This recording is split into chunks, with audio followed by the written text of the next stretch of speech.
वैसे तो हमने बहुत सी बरकत वाली चीजें छोड़ दी हैं, उनमें से एक मेहमानों की ज़ियाफत भी है।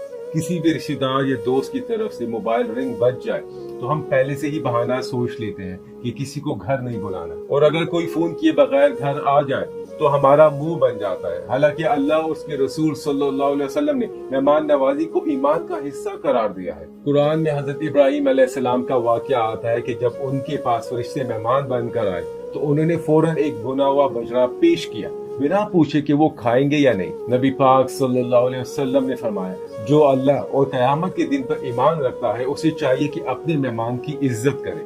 घर की साफ सफाई और बेजा तकल्लुफ की वजह से हम अपने रिश्तेदारों को साल में एक ही दफा बुलाते हैं और अक्सर और बेशतर मेहमानों के जाने के बाद उनकी गीबत करते हैं। याद रहे, मेहमान रहमत लेकर आता है और गुनाह लेकर जाता है।